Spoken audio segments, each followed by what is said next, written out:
Hello, welcome back to my channel. I'm going to talk about a series of four movies, well, five in June, movies that are some of my most favorite movies in the entire world. I have all four of the original releases, and I'm anxiously awaiting for Ballerina to show up on Fandango so I can buy it and add it to the collection.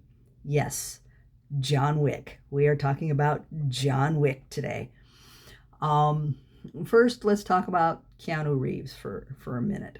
Keanu Charles Reeves, born in 1964, so he's 2 years younger than me. So beautiful, such a beautiful man, inside and out. Um, was born in Beirut, Lebanon.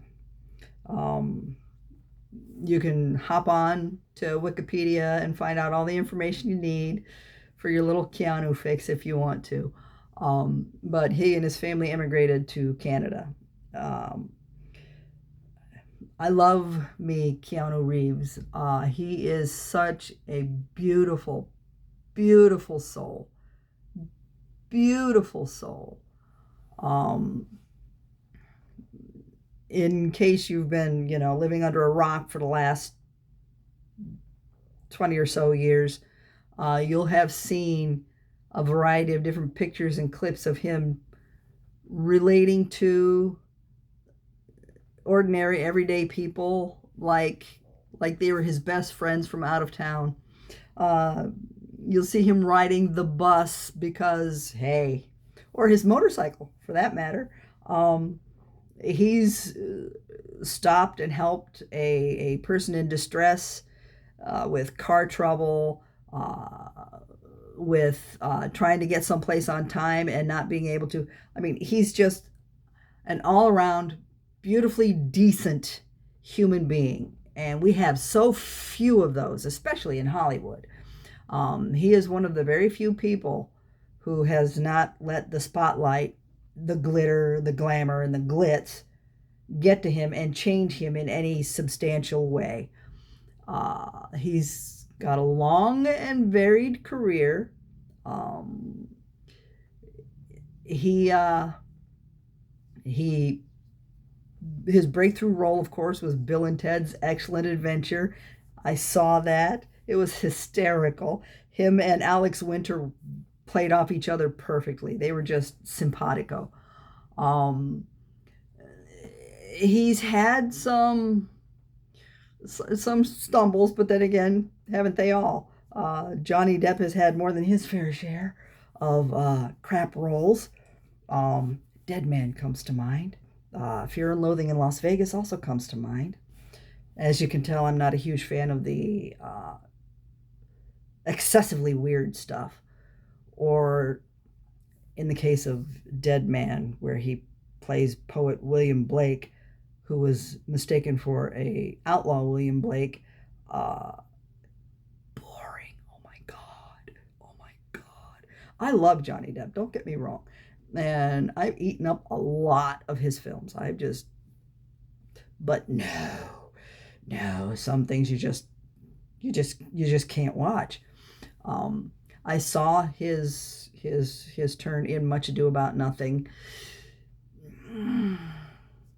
Shakespeare, under the best of circumstances, unless you dress it up a little bit like some directors have done, is difficult in this day and age. The language and the turn of phrase, the humor that we just don't get these days because for Shakespeare, it was the humor of the time. And as we all know, things change. Language changes, attitudes and morals change. Everything changes as time goes on. And what was probably deemed uproariously funny back in Shakespeare's day, they're head scratchers here. They're head scratchers here. But I still enjoyed the movie, believe it or not. Um, I'm I'm not a huge fan of Shakespeare. Trying to read it, my brain hurts when I try to read Shakespeare. The old style, old English is just not not easy to get through. It really isn't. It's not easy to get through. Not unless you have a dictionary beside you so you can look up each word that you're confused by. Um, but yeah, I thought it was good. His role was not huge, and he didn't make much of an impact. He doesn't play really shitty people very well. He's just too decent for that, you know. He it's forced, and you can see it's forced. Speed was an awesome film. He and Sandra Bullock had great chemistry together in that movie. Um, but yeah, I have all four John Wick movies. I'm not a huge fan of the Matrix franchise. Um, I loved him in it. I loved watching it the first time, but it's not a series that is it doesn't hold up under repeat watching. Star Wars was the same way for me. Loved it in 1977 when it came out. Wanted to be Han Solo like nobody's business when it first came out, and I enjoyed all the movies, but they don't age well.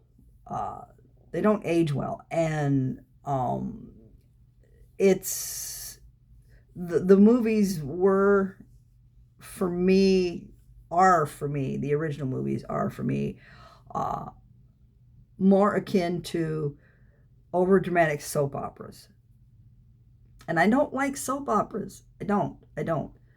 I like people to be real when they're doing their characterizations. And it was just too over the top dramatic for me. Too blah. Now, John Wick. Let's get to John Wick. Keanu Reeves was phenomenal in these movies. Considering his age, he's just 60 years old because I'm 62, be 63 this year, and he will be 61. Considering his age and the kinds of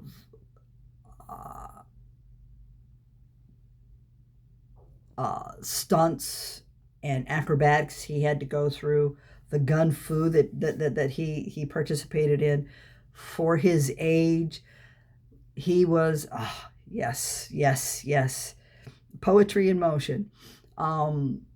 If you like a lot of violence, if you love revenge movies, and I certainly do, love me some revenge movies, John Wick, the first one, is an absolutely perfect revenge movie. You are sitting on the edge of your seat the entire time saying, yeah, get him. Because it starts out not so pleasant. John Wick's wife had just passed from cancer, and he was grieving, heavily grieving. And because she knew what was coming, she had made sure to deliver a cute little beagle to him named Daisy. And that little puppy was the only thing that helped him get through his days, that helped him survive those first weeks of grief.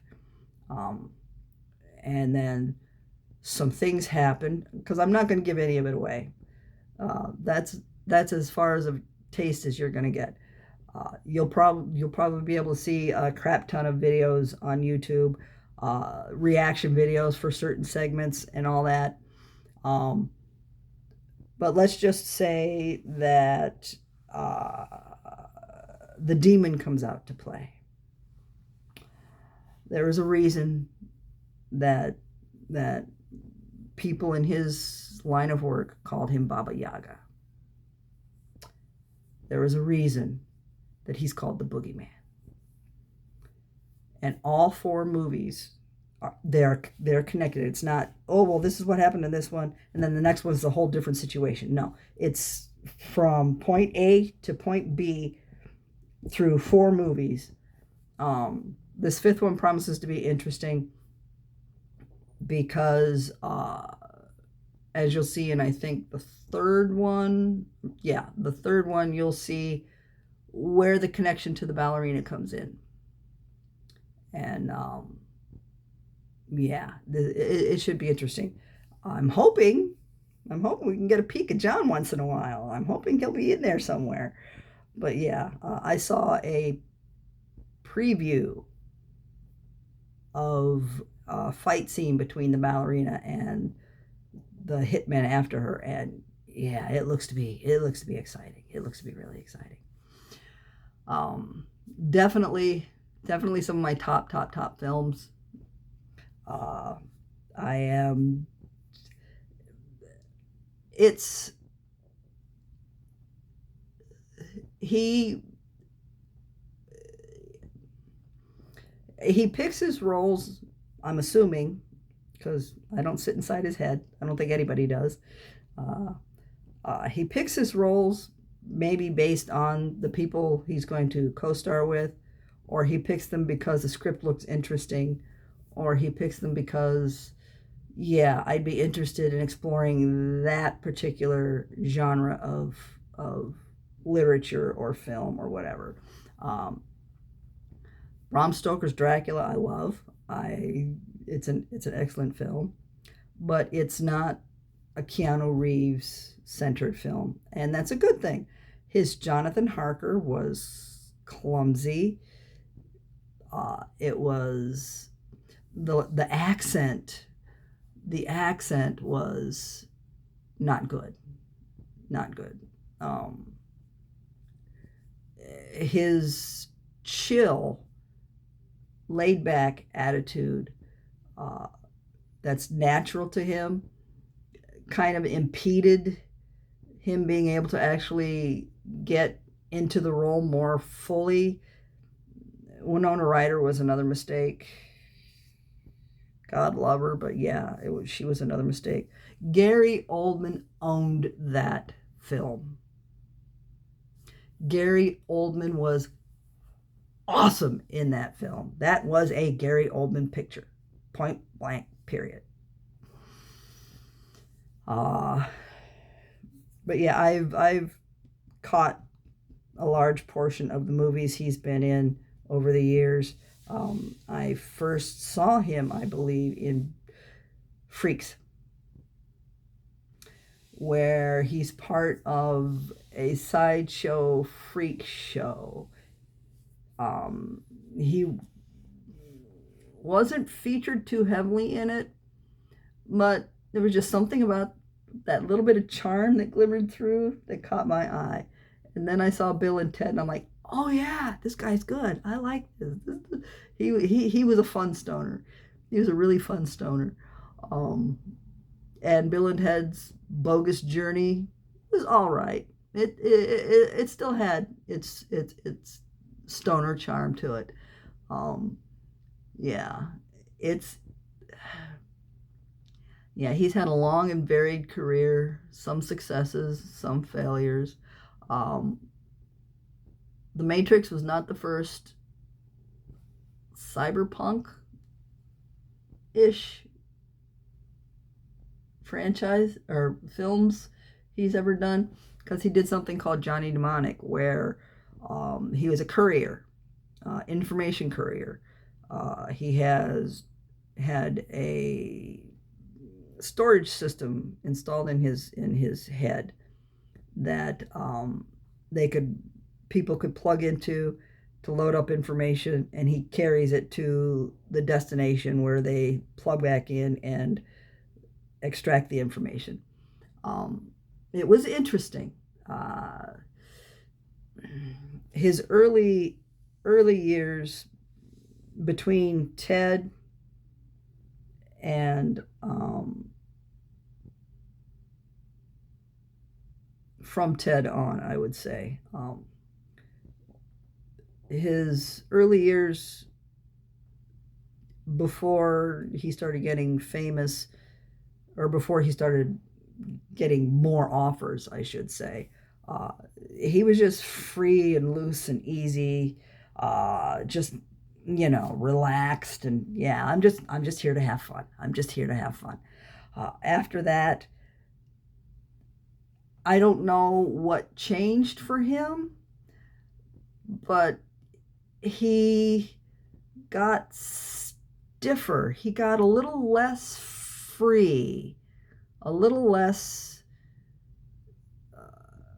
happy-go-lucky. And I don't know if it had anything to do with uh, a, the death in his family. I believe he lost a child.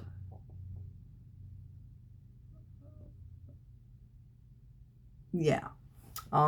He met Jennifer Syme at a party when he was throwing a party for his band Dog Star. Uh, and she gave birth to a stillborn baby 8 months into her pregnancy. And then, they separated for a little while and then got back together. And unfortunately, she got drunk, which is understandable. A miscarriage or a stillbirth is devastating to the mother, especially if they want that child. And that's the thing that the abortion nuts don't seem to understand. Most women want those children, but in something like this, where the fetus is not viable, abortion is necessary. And believe me, those women grieve for that loss. And they were supposed to meet up, but because she was drunk, she slammed into 3 cars and died instantly. So he lost a lot. And that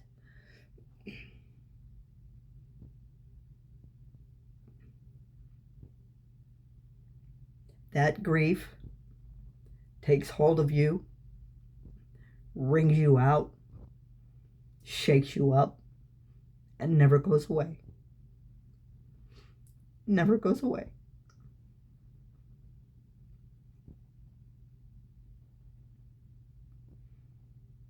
So, and it colors everything you do and everything you are for the rest of your life.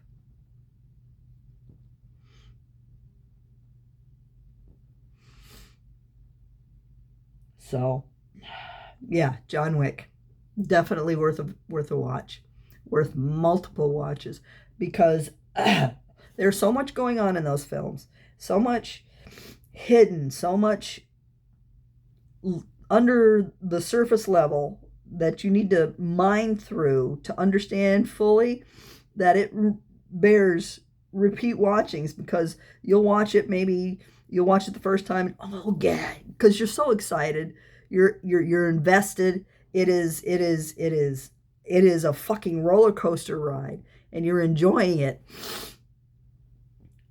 but you're enjoying it so much that you're not paying enough attention, and you miss a few clues, a few key moments. Then as you repeat watch every single movie, one after the other, 1 through 4, watch them in order. As you repeat watch, I didn't notice that the first time. Oh, that's what. And more layers. You start sinking into more layers and seeing more of what's going on. And it is a fabulously wonderful series. It's a good franchise, really good franchise. I know he's getting a little bit too long in the tooth for some of the uh, martial arts stunts and the flipping and the beating each other up kind of stuff. But as long as his body is willing, we are willing to pay the money to watch him do it. And I'm hoping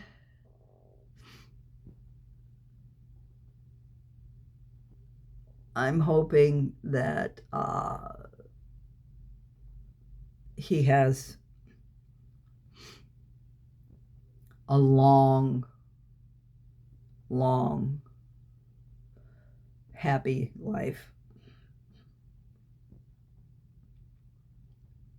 So I shall see you next time, and we will be talking about the Dark Knight franchise.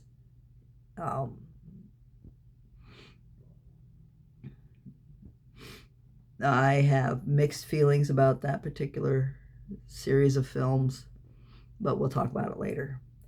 You have a good day. It's nice outside. Go enjoy the outside if you can, if you're not, slaving for the man. And I shall see you next time.